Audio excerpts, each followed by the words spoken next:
Go. Hare Krishna. Welcome again to the live studios here in New Badrik Ashram, the Mile High City. When he stayed here many years ago, I think it was 1975. And if my voice isn't up to it tonight, please forgive me. I've been talking all day and I me. And I think it's going to work out just fine. Hare Krishna. So, we've come to the 8th chapter of the first canto of Srimad-Bhagavatam, which, by the way, was one of Prabhupada's favorite chapters. It is the prayers by Queen Kunti. And it was so poignant and so wonderful, the teachings, that Prabhupada made a separate book out of it called The Teachings of Queen Kunti. Yes. But before we do, we're going to read out loud, as we always do every day, the wonderful glorification of the Srimad Bhagavatam by Srila Sanatana Goswami, who is, can everyone hear me in the room? Okay, good. Because I can't go any louder than that, so Hare Krishna. Good. So,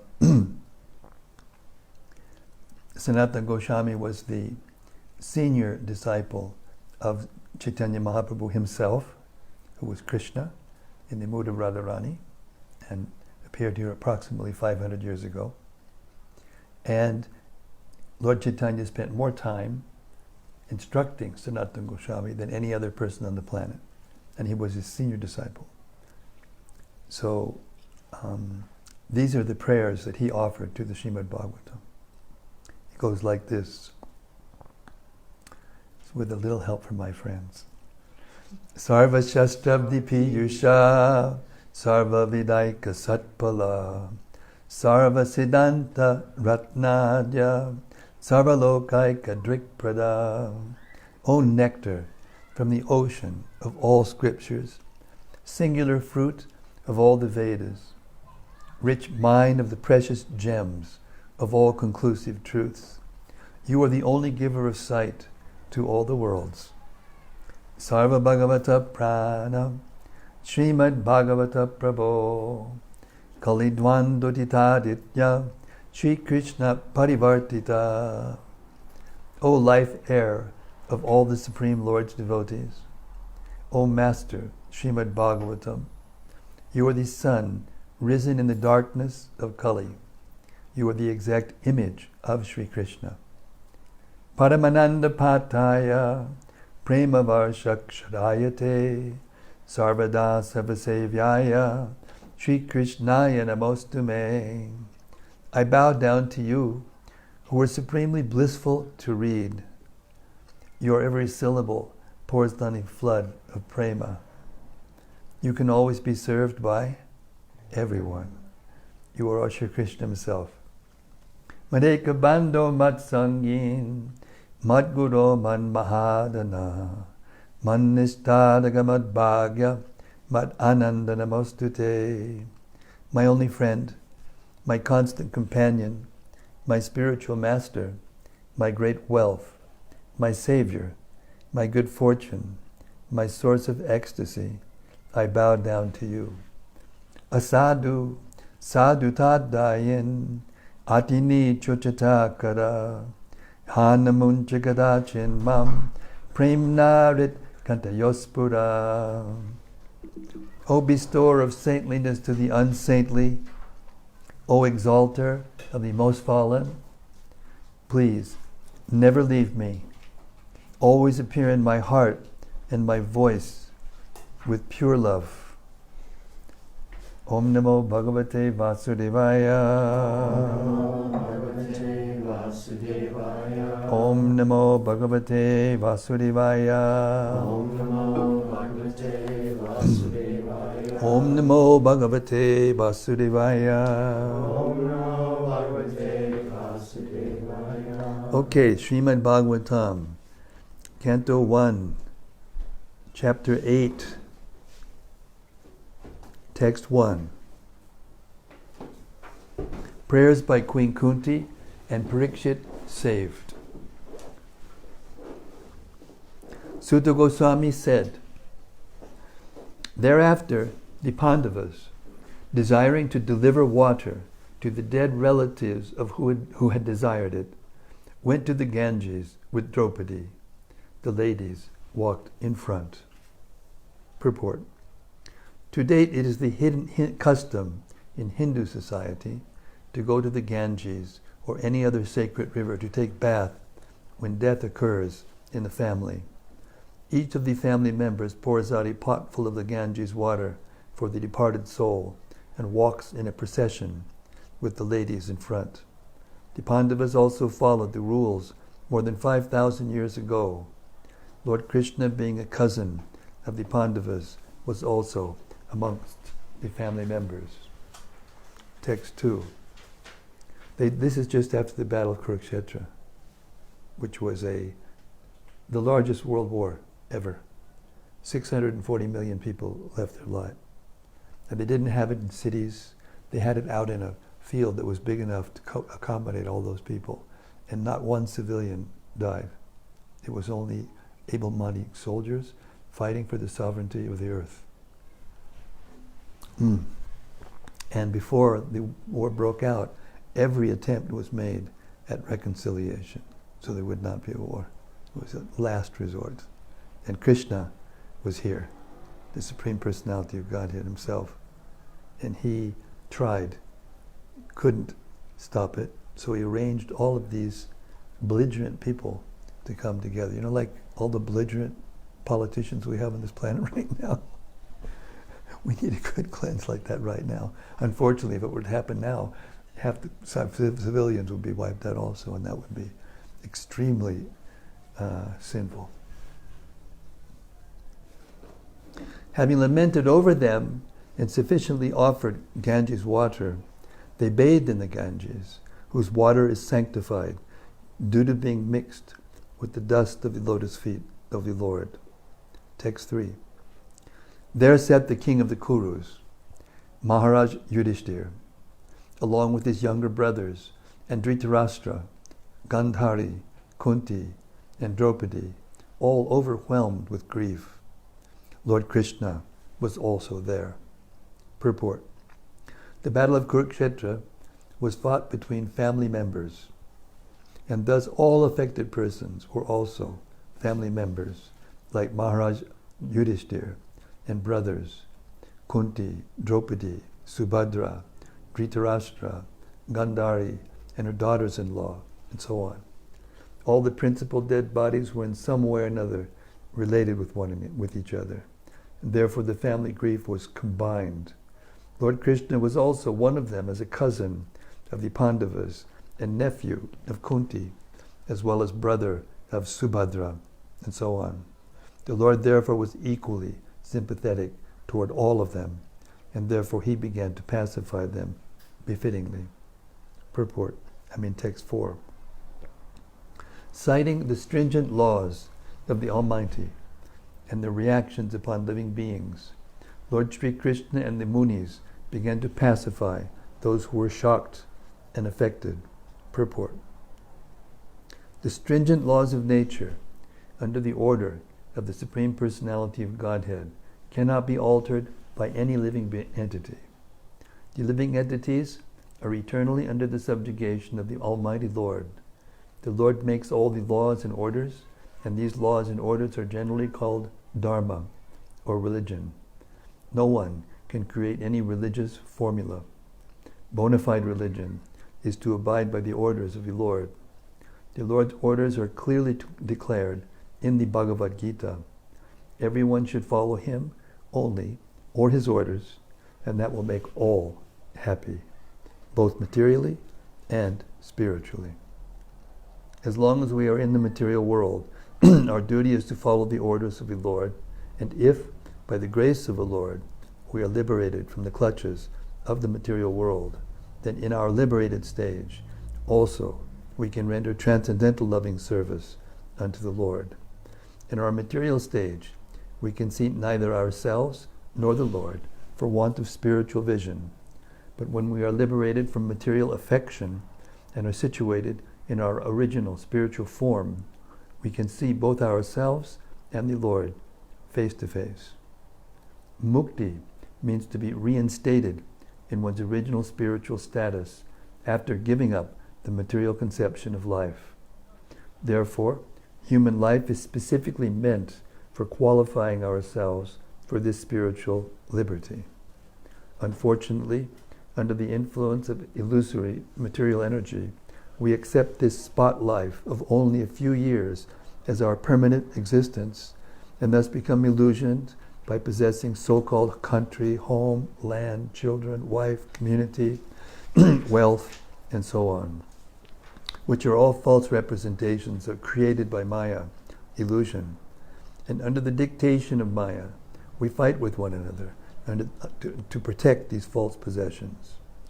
By false possessions here, it means not that one doesn't deserve to have something, but we can't keep it.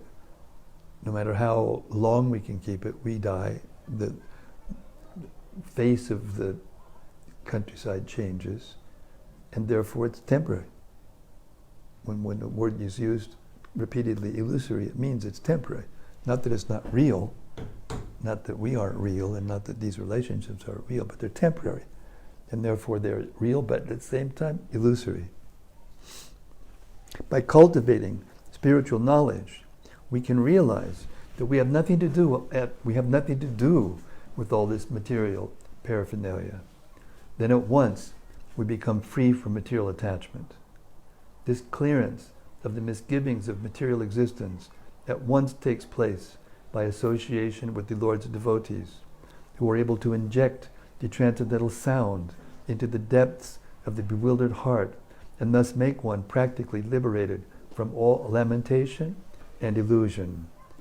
That is a summary of the pacifying measures for those affected by the reaction of stringent material laws, exhibited in the forms of birth, death, old age, and disease, which are insoluble factors of material existence. The victims of war, namely the family members of the Kurus, were lamenting the problems of death, and the Lord pacified them on the basis of knowledge. Text 5. The clever Duryodhana and his party cunningly usurped the kingdom of Yudhishthira, who had no enemy. By the grace of the Lord, the recovery was executed, and the unscrupulous kings who joined with Duryodhana were killed by him. Others also died, their duration of life having decreased for their rough handling of the hair of Queen Draupadi. Purport. In the glorious days, or before the advent of the gauge of Kali, is that coming from the fan? Oh, go ahead. Do your thing. Oh, nice. Will the movement keep it going? Yeah, it's same thing's going to happen. Try turning it down one notch. Excuse us, folks out there. We've got a clanky fan chain clanking on the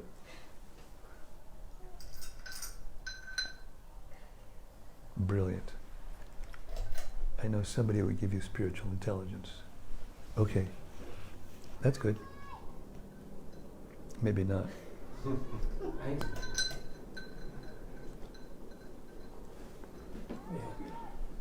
Now, it looks like we have a practical man in the audience. There we go. What was his name again? Josh. Josh? Yeah. Well done. Thank you. Stick around.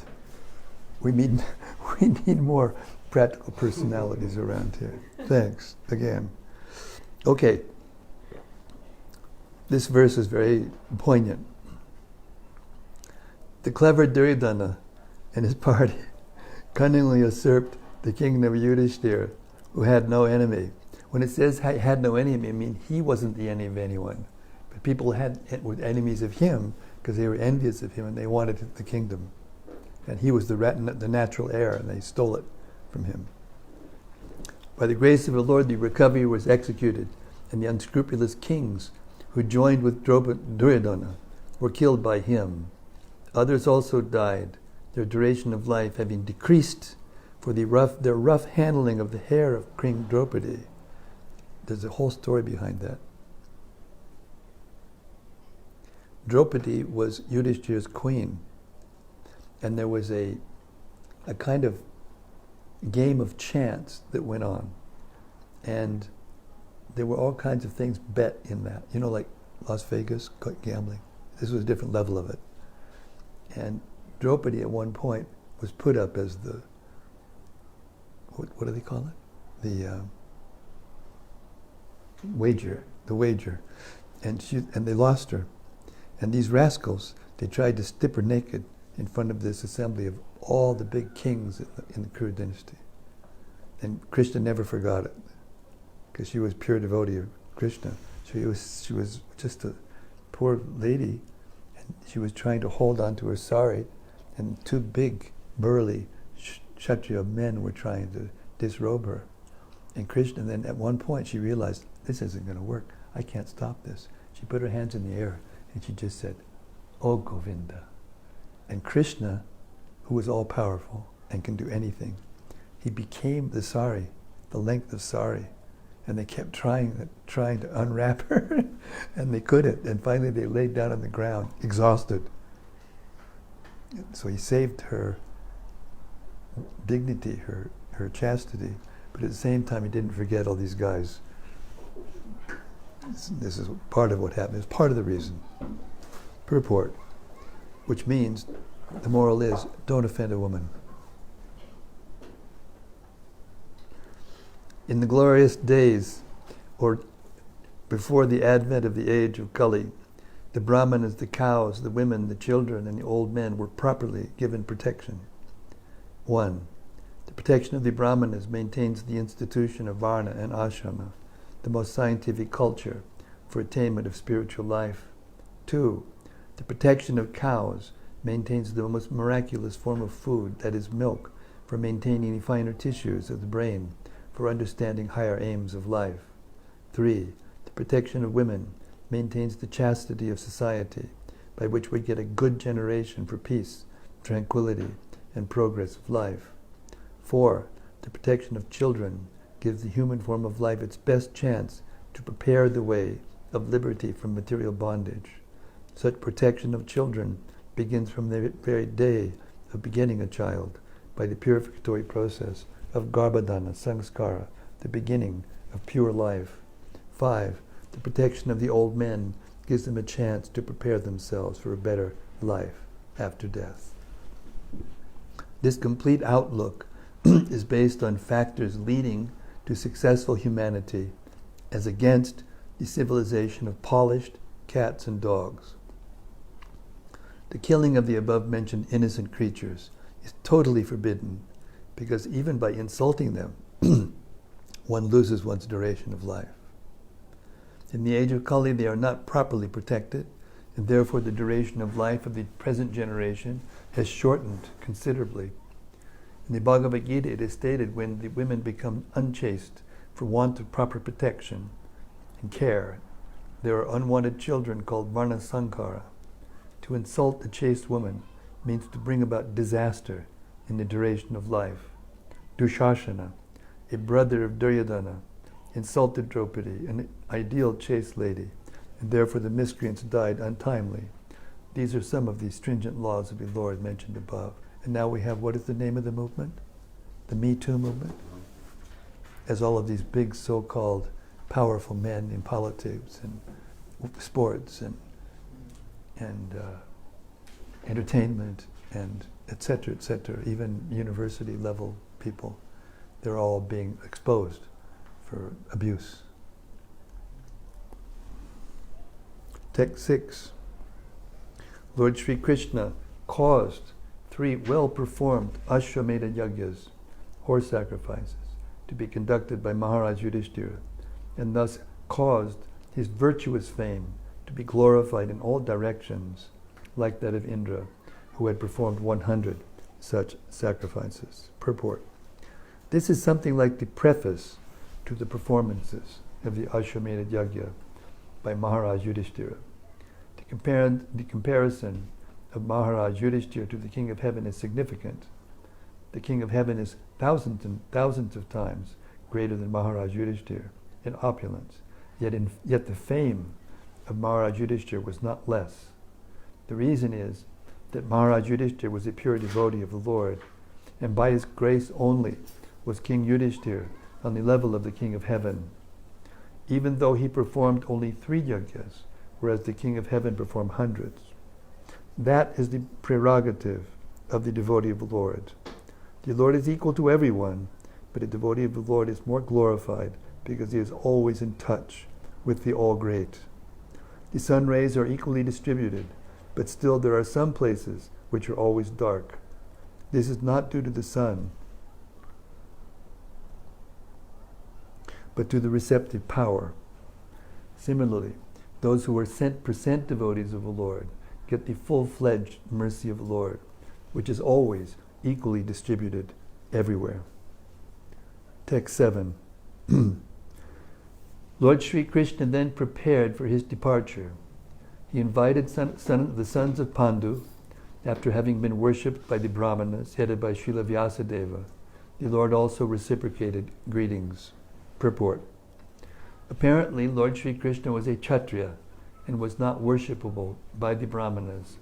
But the Brahmanas present there, headed by Srila Vyasadeva, all knew him to be the personality of Godhead, and therefore they worshipped him. The Lord reciprocated the greetings just to honor the social order that a Kshatriya is obedient to the orders of the Brahmanas.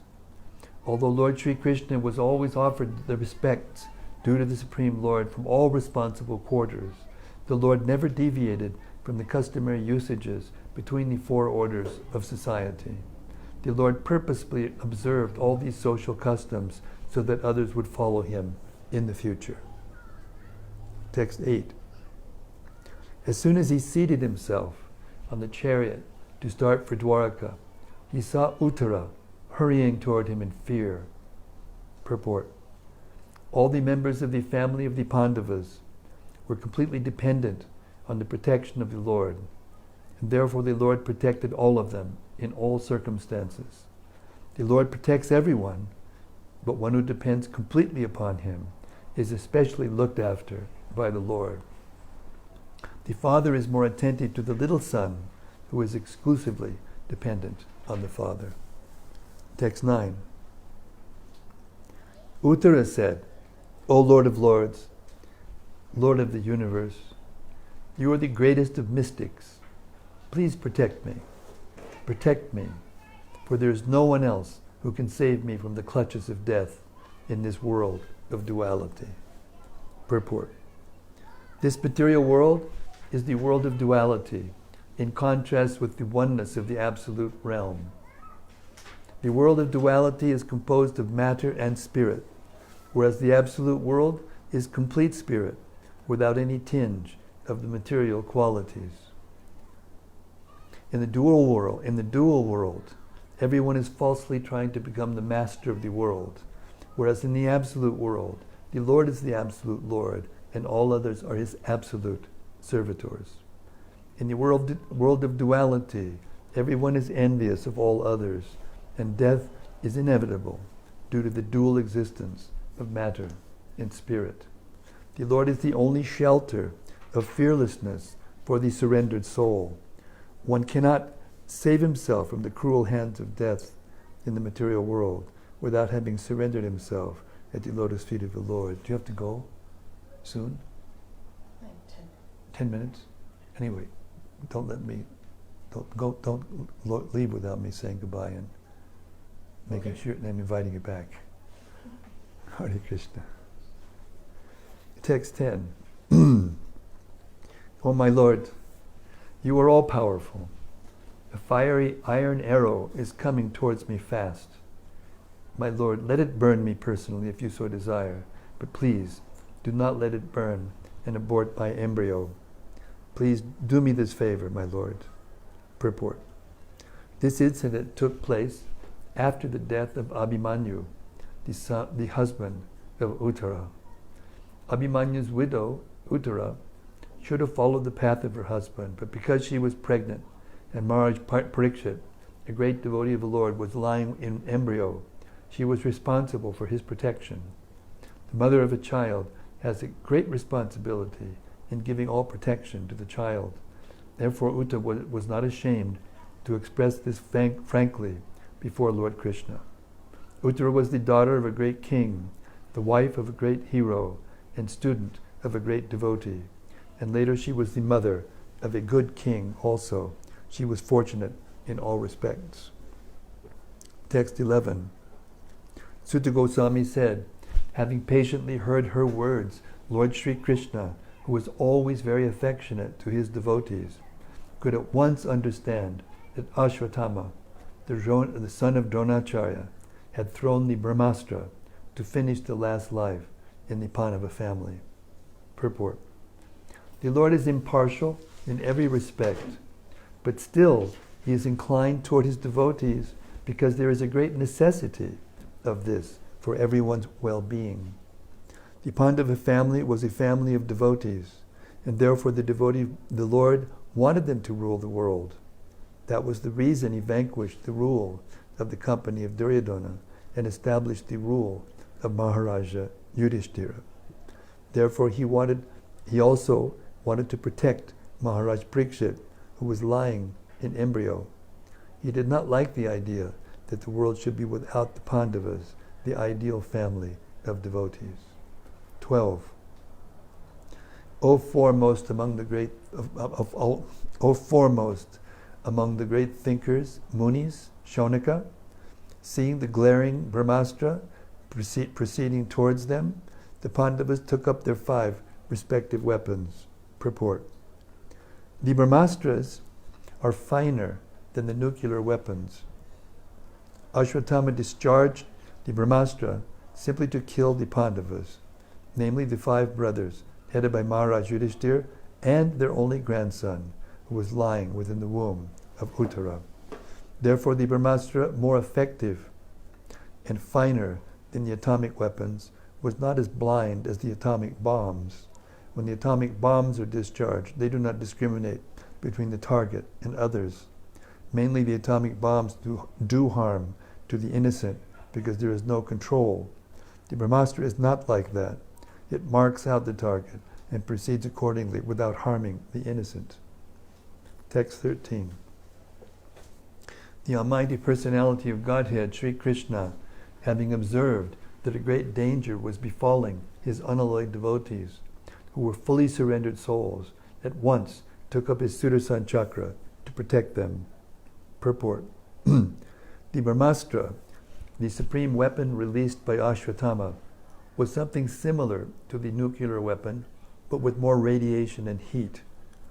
This Brahmastra is the product of a more subtle science, being the product of a finer sound, a mantra recorded in the Vedas. Another advantage of this weapon is that it is not blind like the nuclear weapon, because it can be directed only to the target and nothing else. Ashwatthama released the weapon just to finish all the male members of the Pandu's family. Therefore, in one sense, it was more dangerous than the atomic bombs because it could penetrate even the most protected place and would never miss the target. Knowing all this, Lord Sri Krishna at once took up his personal weapon to protect his devotees, who did not know anyone other than Krishna. In the Bhagavad Gita, the Lord has clearly promised that his devotees are never to be vanquished, and he behaves according to the quality or degree of the devotional service rendered by the devotees. Here the word Ananya Vishayatmanam is significant. The Pandavas were 100% dependent on the protection of the Lord, although they were all great warriors themselves. But the Lord neglects even the greatest warriors and also vanquishes them in no time. When the Lord saw that there was no time for the Pandavas to counteract the Brahmastra of Ashwatthama, he took up his weapon, even at the risk of breaking his own vow. Although the battle of Kurukshetra was almost finished, still, according to his vow, he should not have taken up his own weapon. But the emergency was more important than a vow. He is better known as Bhaktavatsala, or the lover of his devotee.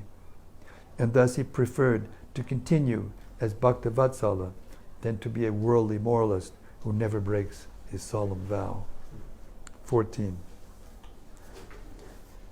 The Lord of Supreme Mysticism, Sri Krishna, resides within everyone's heart as the Paramatma. As such, just to protect the progeny of the Kuru dynasty, he covered the embryo of Uttara by his personal energy. Purport. The Lord of Supreme Mysticism can simultaneously reside within everyone's heart or even within the atoms by his Paramatma feature, his plenary portion. Therefore, from within the body of Uttara, he covered the embryo to save Maharaj Pariksit and protect the progeny of Maharaj Kuru, of whom King Pandu was also a descendant. Both the sons of Dhritarashtra and those of Pandu belong to the same dynasty of Maharaj Kuru. Therefore, both of them were generally known as Kurus.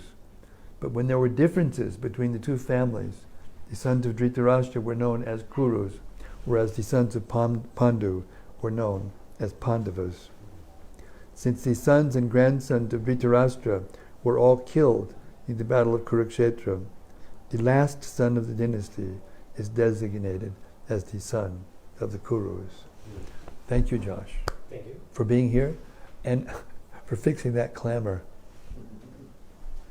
Thank you very much, Hare Krishna. Thank you, Jesse. Very nice to see you again. See you as soon as possible. Hare Krishna. Hare Bol. Thanks again. Thank you. Text 15. O Shonaka, glory of Brigu's family, although the supreme Brahmastra weapon released by Ashwatthama was irresistible and without check or counter-reaction, it was neutralized and foiled when confronted by the strength of Vishnu, Lord Krishna. Purport. In the Bhagavad Gita, it is said that the Brahmajyoti, or the glowing transcendental effulgence, is resting on Lord Sri Krishna. In other words, the glowing effulgence, known as the Brahma Tejas, is nothing but the rays of the Lord, just as the sun rays are the rays of the sun disk. So this Brahma weapon also, although materially irresistible, could not surpass the supreme strength of the Lord. The weapon called Brahmastra, released by Ashwatthama, was neutralized and foiled by Lord Sri Krishna by his own energy. That is to say, he did not wait for any other's help because he is absolute. Text 16.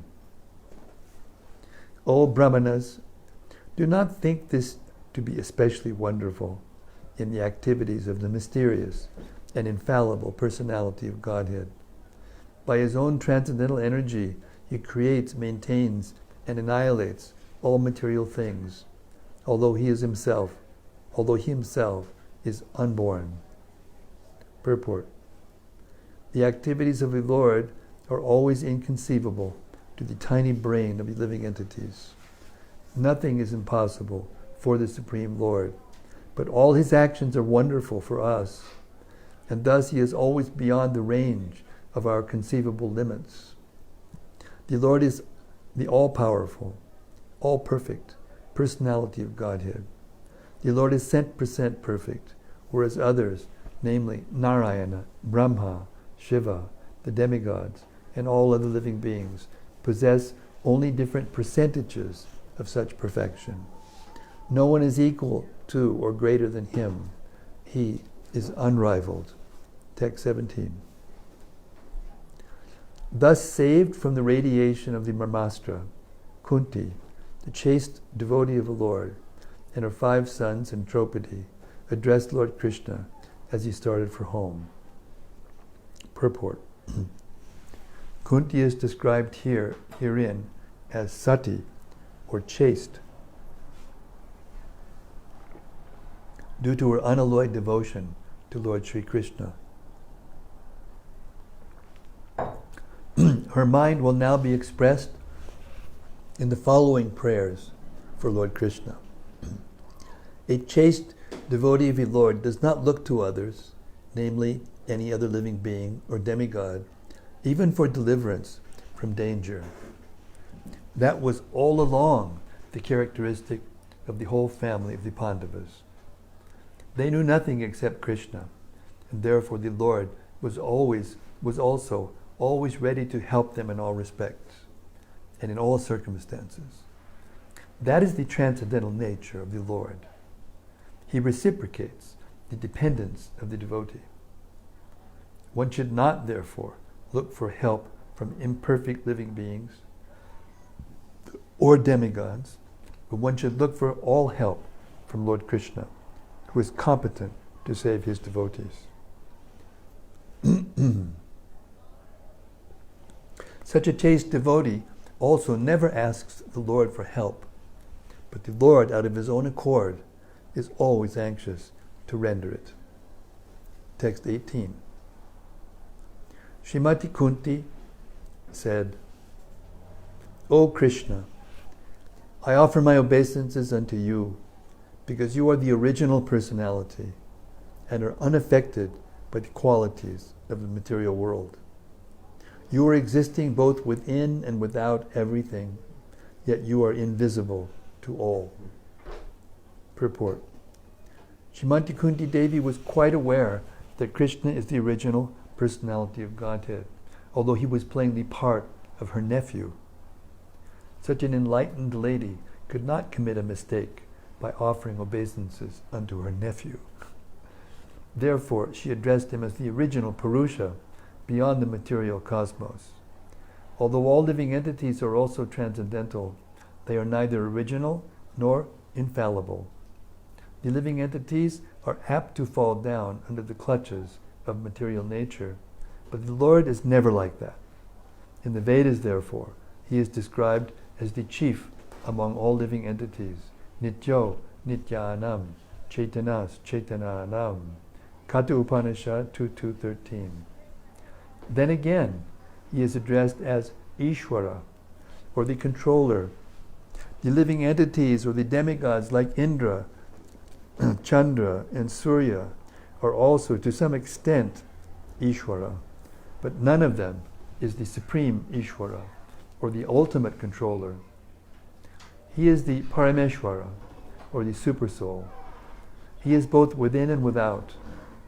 Although he was present before Srimati Kunti as her nephew, he was also within her and everyone else. In the Bhagavad Gita 15:15, the Lord says, I am situated in everyone's heart, and only due to me one remembers, forgets, and is cognizant, and so on. Through all the Vedas I am to be known because I am the compiler of the Vedas, and I am the teacher of the Vedanta. Queen Kunti affirms that the Lord, although both within and without all living beings, is still invisible. The Lord is, so to speak, a puzzle for the common man. Queen Kunti experienced personally that Lord Krishna was present before her, yet he entered within the womb of Uttara to save her embryo from the attack of Ashwatthama's Brahmastra. Kunti herself was puzzled about whether Sri Krishna is all-pervasive or localized. In fact, he is both, but he reserves the right of not being exposed. To persons who are not surrendered souls. This checking curtain is called the Maya energy of the Supreme Lord, and it controls the limited vision of the rebellious soul. It is explained as follows. Text 19. Being beyond the range of limited sense perception, you are the eternally irreproachable factor covered by the curtain of deluding energy. You are invisible to the foolish observer, exactly as an actor dressed as a player is not recognized. Purport. In the Bhagavad Gita, Lord Sri Krishna affirms that less intelligent persons mistake him to be an ordinary man like us, and thus they deride him. The same is confirmed herein by Queen Kunti. The less intelligent persons are those who rebel against the authority of the Lord, Such persons are known as asuras. The asuras cannot recognize the Lord's authority. When the Lord himself appears amongst us as Rama, Nrsimha, Varaha, or in his original form as Krishna, he performs many wonderful acts which are humanly impossible, as we shall find in the 10th canto of this great literature. Lord Krishna exhibited his humanly impossible activities even from the days of his lying on the lap of his mother. He killed the Putana witch, although she smeared her breast with poison just to kill the Lord. The Lord sucked her breast like a natural baby, and he sucked out her very life also. Similarly, he lifted the Govardhan hill just as a boy picks up a frog's umbrella and stood several days continuously just to give protection to the residents of Vrindavan. These are some of the superhuman activities of the Lord described in the authoritative Vedic literatures like the Puranas, Itihasas, histories, and Upanishads. He has delivered wonderful instructions in the shape of the Bhagavad Gita. He has shown marvelous capacities as a hero, as a householder, as a teacher, and as a renouncer. He is accepted as the Supreme Personality of Godhead by such authoritative personalities as Vyasa, Devala, Asita, Narada, Madhva, Sri Chaitanya Mahaprabhu, Jiva Goswami, Vishwanath Chakravarti, Bhakti Siddhanta Saraswati, and all other authorities of the line. He himself has declared as much in many places of the authentic literature. Men with demoniac mentality who are always reluctant to accept the Lord as the supreme absolute truth. This is partially due to their poor fund of knowledge and partially due to their stubborn obstinacy, which results from various misdeeds in the past and present. Such persons could not recognize Lord Sri Krishna even when he was present before them. Another difficulty is that those who depend more on their imperfect senses cannot realize him as the Supreme Lord. Such persons are like the modern scientist. They want to know everything by their experimental knowledge. But it is not possible to know the Supreme Person by imperfect experimental knowledge. He is described herein as adhoksaja, or beyond the range of experimental knowledge. All our senses are imperfect. We claim to observe everything and anything, but we must admit that we can observe things under certain material conditions only, which are also beyond our control. The Lord is beyond the observation of sense perception. Queen Kunti accepts this deficiency of the conditioned soul, especially of the woman class who are less intelligent. For less intelligent men, there must be such things as temples, mosques, or churches, so that they may begin to recognize the authority of the Lord and hear about him from authorities in such holy places. For less intelligent men, this beginning of spiritual life is essential, and only foolish men decry the establishment of such places of worship, which are required to raise the standard of spiritual attributes for the mass of people. For less intelligent persons, bowing down before the authority of the Lord, as generally done in the temples, mosques, or churches, is as beneficial as it is for the advanced devotees to meditate upon him by active service. Text 20. You yourself descend to propagate the transcendental science of devotional service under the hearts of the advanced transcendentalists and mental speculators who are purified by being able to discriminate between matter and spirit. How then can we women know you perfectly? Purport. Even the greatest philosophical speculators cannot have access to the region of the Lord. It is said in the Upanishads that the Supreme Truth, the Absolute Personality of Godhead, is beyond the range of the thinking power of the greatest philosopher. He is unknowable by great learning or by the greatest brain. He is knowable only to one who has his mercy. He is knowable only by one who has his mercy. Others may go on thinking about him for years together, yet he is unknowable. This very fact is corroborated by the queen, who is playing the part of an innocent woman. Women in general are unable to speculate like philosophers, but they are blessed by the Lord because they believe at once in the superiority and almightiness of the Lord, and thus offer obeisances without reservation. Thus the Lord is so kind that he does not show special favor only to one who is a great philosopher. He knows the sincerity of purpose. For this reason only, women generally assemble in great number in any sort of religious function. In every country and in every sect of religion, it appears that the women are more interested than the men. This simplicity of acceptance of the Lord's authority is more effective than showy, insincere religious fervor. It's vintage Prabhupada right there. You know? So although it mentions so many places and so many situations how women are less philosophical by nature and speculative by nature and innocent and even less intelligent materially, but they are more intelligent emotionally and spiritually. Therefore we're hearing the prayers of Queen Kunti. And if you hear the prayers neutrally, then you can understand this is a really great soul, one of the greatest devotees ever. Text 21.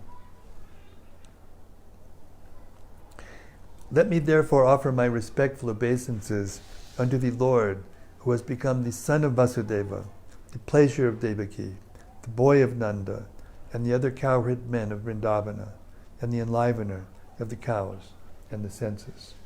Purport. The Lord, being thus unapproachable by any material assets, out of unbounded and causeless mercy, descends on the earth as he is, in order to show his special mercy upon his unalloyed devotees, and to diminish the upsurges of the demoniac persons. Queen Kunti specifically adores the incarnation or descent of Lord Krishna above all other incarnations, because in this particular incarnation, he is more approachable. In the Rama incarnation, he remained a king's son from his very childhood, but in the incarnation of Krishna, although he was the son of a king, he at once left the shelter of his real father and mother, King Vasudeva and Queen Devaki, just after his appearance, and went to the lap of Yashoda Mai to play the part of an ordinary cowherd boy in the blessed Vrajabhumi, which is very sanctified because of his childhood pastimes. Therefore, Lord Krishna is more merciful than Lord Rama. He was undoubtedly very kind to Kunti's brother Vasudeva and the family. He had not become the son of Vasudeva and Devaki. Queen Kunti could not, had he not become the son of Vasudeva and Devaki, Queen Kunti could not claim him to be her nephew and thus address Krishna in parental affection. But Nanda and Yashoda are more fortunate because they could relish the Lord's childhood pastimes, which are more attractive than all other pastimes. There is no parallel to his childhood pastimes as exhibited in Brajabhumi, which are replicas of his eternal affairs in the original Krishna Loka, described as the Chintamani Dhama in the Brahma Samhita. Lord Sri Krishna descended himself at Brajabhumi with all his transcendental entourage and paraphernalia. Sri Chaitanya Mahaprabhu therefore confirmed that no one is as fortunate as the residents of Brajabhumi, and specifically the cowherd girls who dedicated their everything for the satisfaction of the Lord. His pastimes with Nanda and Yashoda, and his pastimes with the cowherd men, and especially with the cowherd boys and the cows, have caused him to be known as Govinda. Lord Krishna as Govinda is more inclined to the brahmanas and the cows, indicating thereby that human prosperity depends more on these two items, namely Brahminical culture and cow protection. Lord Krishna is never satisfied where these are lacking. Text 22. My respectful obeisances are unto you, O Lord, whose abdomen is marked with a depression like a lotus flower, who are always decorated with garlands of lotus flowers, whose glance is as cool as the lotus, and whose feet are engraved with lotuses. Purport. Here are some of the specific symbolic marks on the spiritual body of the personality of Godhead, which distinguish his body from the bodies of all others. They are all special features of the body of the Lord. The Lord may appear as one of us, but he is always distinct by his specific bodily features. Srimati Kunti claims herself unfit to see the Lord because of her being a woman. This is claimed because women, Shudras, the laborer class, and the Dvijabandhus, or the wretched descendants of the higher three classes, are unfit by intelligence to understand the transcendental subject matter concerning the spiritual fame, attributes, forms, and so on, of the Supreme Absolute Truth. Such persons, although they are unfit to enter into the spiritual affairs of the Lord, can see him as the Archa Vigraha, who descends on the material world just to distribute favors to the fallen souls, including the above-mentioned women Shudras and Dvijabandhus. Because such fallen souls cannot see anything beyond matter, the Lord condescends to enter into each and every one of the innumerable universes as the Garbhodakashayi Vishnu, who grows a lotus stem from the lotus-like depression in the center of his transcendental abdomen, and thus Brahma, the first living being in the universe, is born. Therefore the Lord is known as the Pankajanabha. The Pankajanabha Lord accepts the Archa Vigraha, his transcendental form, in different elements, namely a form within the mind, a form made of wood, a form made of earth, a form made of metal, a form made of jewel, a form made of paint, a form drawn on sand. All such forms of the Lord are always dedicated with garlands of lotus flowers, and there should be a soothing atmosphere in the temple of worship to attract the burning attention of the non-devotees always engaged in material wranglings. The meditators worship a form within the mind. Therefore the Lord is merciful even to the women, Shudras and Dvijabandhus, provided they agree to visit the temple of worship in different forms made for them. Such temple visitors are not idolaters, as alleged by some men with a poor fund of knowledge. All the great acharyas established such temples of worship in all places, just to favor the less intelligent, and one should not pose himself as transcending the stage of temple worship while one is actually in the category of the Shudras and the women or less. One should begin to see the Lord from his lotus feet, gradually rising to the thighs, waist, chest, and face. One should not try to look at the face of the Lord without being accustomed to seeing the lotus feet of the Lord. Srimati Kunti, because of her being the aunt of the Lord, did not begin to see the Lord from the lotus feet because the Lord might feel ashamed, and thus Kunti Devi, just to save a painful situation for the Lord, began to see the Lord just above his lotus feet, that is, from the waist of the Lord, gradually rising to the face, and then down to the lotus feet. In the round, everything there is in order.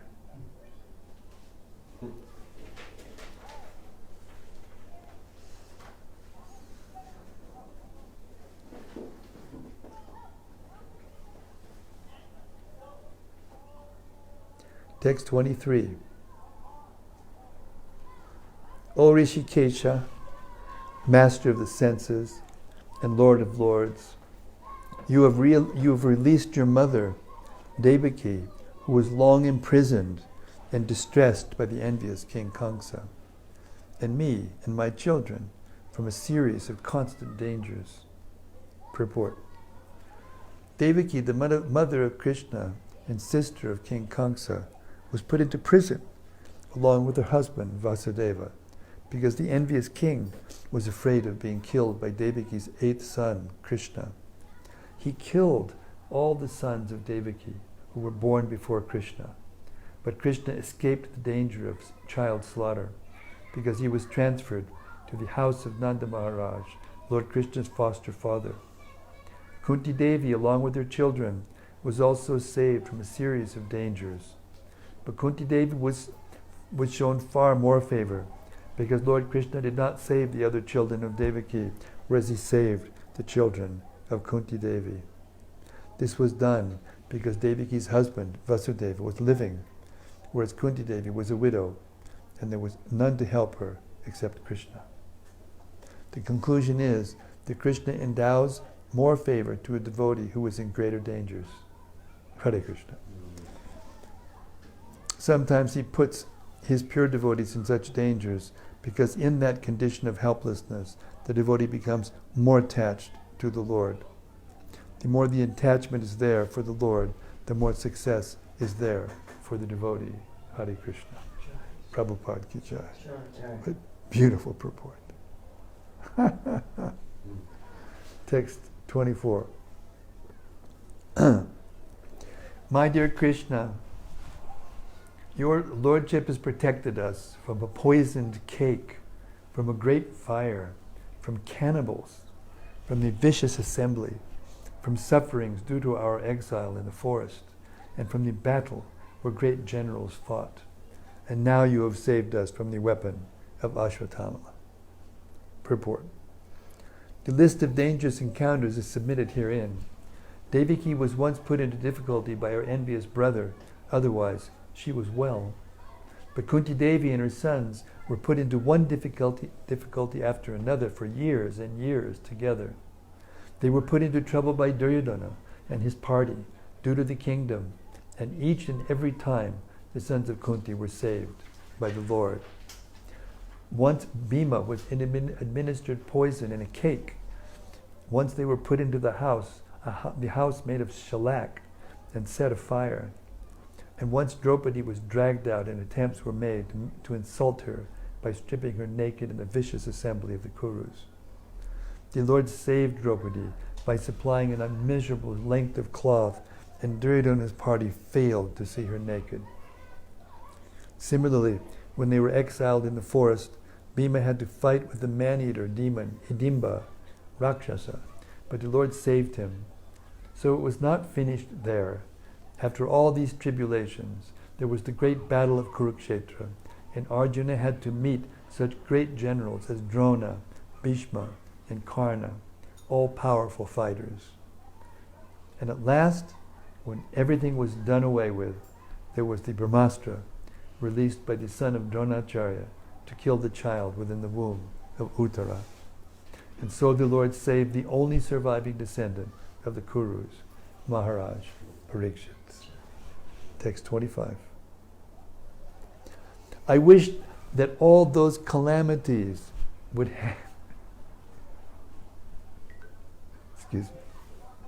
I wish that all those calamities would happen again and again, so that we could see you again and again. For seeing you means that we will no longer see repeated births and deaths.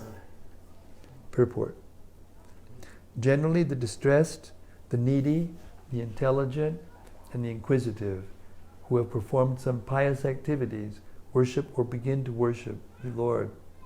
Others who are thriving on misdeeds only, regardless of status, cannot approach the Supreme Lord due to being misled by the illusory energy. Therefore, for a pious person, if there is some calamity, there is no other alternative than to take shelter of the lotus feet of the Lord. Constantly remembering the lotus feet of the Lord means preparing for liberation from birth and death. Therefore, even though there are so-called calamities, they are welcome because they give us an opportunity to remember the Lord, which means liberation.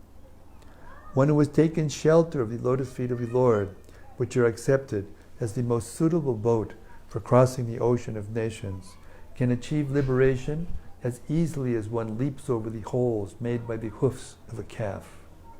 Such persons are meant to reside in the abode of the Lord, and they have nothing to do with a place where there is danger at every step.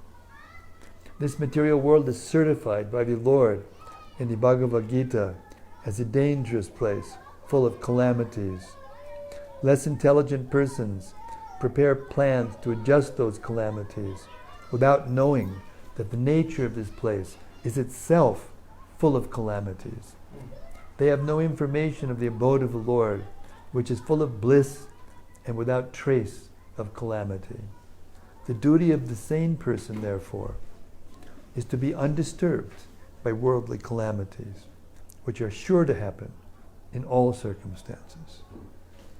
Suffering of all sorts of unavoidable fortunes, one should make progress in spiritual realization, because that is the mission of human life. The spirit soul is transcendental to all material calamities. Therefore, the so-called calamities are called faults. A man may see a tiger swallowing him in a dream, and he may cry out for this calamity. Actually, there is no tiger, and there is no suffering. It is simply a case of dreams. In the same way, all calamities of life are said to be dreams. If someone is lucky enough to get in contact with the Lord by devotional service, it is all gain. Contact with the Lord by any one of the 9 devotional services is always a forward step on the path going back to Godhead. Hare Krishna. So we'll stop the reading there for tonight and take reflections. Whatever stuck out on your mind. I mean, maybe it was too ecstatic for anything to stick in the mind tonight, but let's see. Yes. I like how it said the Lord's child. Madana Daha. Das is speaking. I like how Purport Prabhupada says the Lord's childhood pastimes are more attractive than all other pastimes. And it's true, whenever I hear Krishna book or anything like that, I just fall in love with the Lord. Yeah, and in it, it's a general principle. In the material world, who doesn't like kids, except if they're like, what's the word, ogres or, monsters or trolls, And then, and everyone, as soon as there's a baby around, you wait, you'll see. Wherever you go, everyone, oh, look, and you're sitting there. You could walk all around, and everybody wouldn't, of course, maybe some would. But with the baby, it's just all attractive. So you can imagine how attractive Krishna was in that age. It's inconceivable, beyond our conception. I mean, he did many conceivable things like lifting Govardhan Hill and so on, but these pastimes are considered to be most inconceivable. Just that he would appear like that, and play like that, and be with his devotees, and dispose of these rascals just in the most nonchalant, childlike play. There's nothing, I agree, there's nothing more charming than the childhood pastimes of Krishna.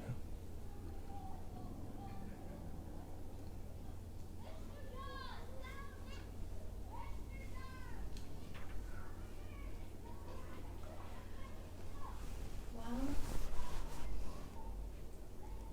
something I've been struggling with the past few years is being in a position over and over again where there is calamity and suffering and being in need, and the beauty of how easy it is to completely surrender and take shelter of Krishna and feel so close to Krishna, and then moving into a time where there's more material comfort and trying to not become separated. And well, you know what? what? I'll tell you what. Okay? When a person becomes tested. It's not that Krishna wants to torture his devotees. That's not his nature. He's doing that simply to broadcast their glories and the process of pure devotional service to him. And when they're tested, and if that's their mission, which in some cases it is, in some cases it isn't, but in all cases it is in some level or some way or another, then he gives them everything. And you have to learn to accept it without forgetting him as gracefully as you accepted it when you were in calamities, and remembering him. That is the point of Kunti Devi's prayers. But it's true, what you said, and that is that, sometimes we're in a good position, it doesn't seem like Krishna's there anymore, because, the comforts, tend to cover that. Therefore, as Kunti's saying, what's the use of these comforts, being the queen and finally getting the kingdom and being the leaders of the world and have everyone coming down and bowing at our feet and having all material opulences beyond conception, if you're not here and now you're going away, so what's the use of this? So, let us re-have the battle of Kurukshetra, let us be exiled, so we'll be always with you. So both those things are true. I mean, Prabhupada was so impoverished that before he came to America, directly before he came, for 9 years, he was completely impoverished. And all he did was, start the Bhagavatam while he was there, with no facilities, no money, no printing press, nothing. And then when he came for the first year, he brought some books, and he would sell these books to bookstores and anybody he thought might be interested. And somehow or other, he just scraped his way along in New York City with nothing, never having seen snow before, what to speak of felt the cold. And he got all of his things stolen at one point. And then he was run out of a loft, which was a temporary residence after he lost that other residence. He went to the Bowery, and there was a mad young man who was a hippie and, strung out on LSD or something, and on some hallucination, he just become paranoid and ran Prabhupada out of the place. And he just ran with nothing. He left everything back, just ran. He didn't know whether to go left or right, And then he went to one address where one of his regular followers were. It was a couple, and he went to their house and he stayed there for some days. And then the whole thing began to unfold. And Mukunda was there, and he was one of the first followers, and he helped him get into, that little apartment back of 26 Second Avenue. And then from there, it was just history. And more and more and more came. And by the time he left, you could argue that he was the most popular person in the world.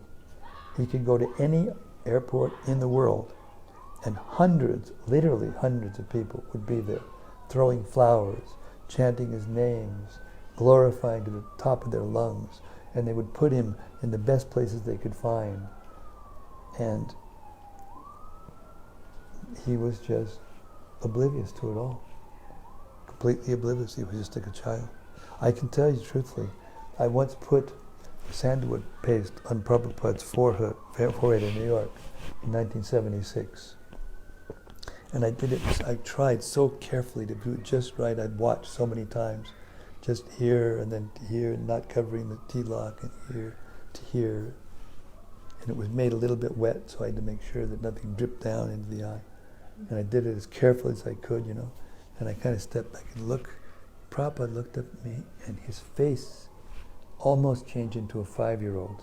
And he said, "Oh, thank you so much." And the love just practically knocked me right off. And there was steps going up, and I stepped back, and I didn't fall down, but I kind of stumbled. It was so powerful, so powerful. Then we went out to Gita Nagari, and I was allowed, by Krishna's grace, because there weren't that many devotees there at that time. He was trying to recuperate his health, and I was able to lead the Guru Puja in front of Prabhupada directly, personally. And after I did, he looked me right in the eye, and he said, Jai. Just like that. And it was like, everything was all right.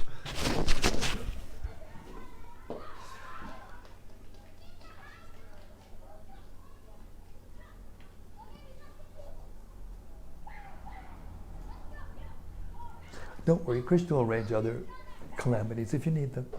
Don't worry, he can take care of that. Struggles aren't over yet.